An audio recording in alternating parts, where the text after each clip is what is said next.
ফের রক্তাক্ত হুগলির রাস্তা। দ্রুতগতির বলি এক যুবক বুধবার বিকেলে হুগলি জেলার পুরসুরা থানার অন্তর্গত 2 নম্বর দীপ্তিকল এলাকায় দুটি বাইকের মুখোমুখি সংঘর্ষে প্রাণ হারালেন এক আরোহী। এই ঘটনায় আরও 2 যুবক গুরুতর আহত অবস্থায় হাসপাতালে চিকিৎসাধীন। স্থানীয় সূত্রে জানা গিয়েছে, আজ বিকেল আনুমানিক 5টা নাগাদ বালিপুরের দিক থেকে একটি বাইকে করে 2 যুবক চাপানাগার অভিমুখে যাচ্ছিলেন। সেই সময় বিপরীত দিক থেকে আসা অপর একটি দ্রুতগতির বাইক নিয়ন্ত্রণ হারিয়ে সরাসরি ওই বাইকটিকে ধাক্কা মারে। সংঘর্ষটি এতটাই তীব্র ছিল যে দুটি বাইকের মোট 3 আরোহী রাস্তায় ছিটকে পড়ে যান। বিকট শব্দ শুনে স্থানীয় বাসিন্দারা দ্রুত ঘটনাস্থলে ছুটে আসেন।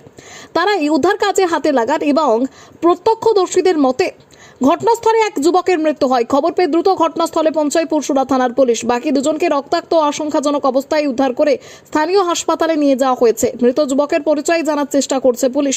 এই ঘটনার পর এলাকায় ব্যাপক চাঞ্চল্য ছড়িয়ে পড়ে। স্থানীয় বাসিন্দাদের অভিযোগ, এই রাস্তায় মাঝে মধ্যেই দ্রুত গতির বাইক চালানোর ফলে দুর্ঘটনা ঘটে।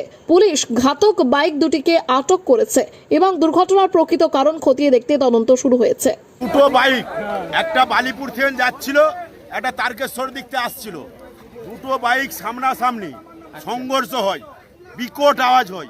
আওয়াজ হয়ে যাওয়ার পর পাবলিক সব বেরোয়। লোকাল থানায় ফোন করা হয়, থানা আসে, তাদেরকে উদ্ধার করে নিয়ে যায়। যেটা শুনতে পাচ্ছি বালিপুরের দুজন আর একটা হলদির, শোনা কথা বলছি আমি। এই হচ্ছে ব্যাপার। বিরাট দুজনের বাঁচার আশা নাই। ওরে যেতে যেতেই একজন হয়তো ভগবান মৃত্যুতার কামনা করিনি, তাকে ভগবান কি আল্লাহ সুস্থ রাখুক, সে বেঁচে থাকুক, তবে আশা নাই, 99% আশা নাই। আমাদের পরিচয় জানা গেছে? হ্যাঁ, একটা শুনছি হলদির বালিপুরের একজন আছে, দুজন বালিপুরের আছে, একজন হলদির আছে। খবরের আপডেট পেতে এজেড নিউজের ফেসবুক পেজ লাইক করুন ও ইউটিউব চ্যানেল সাবস্ক্রাইব করুন।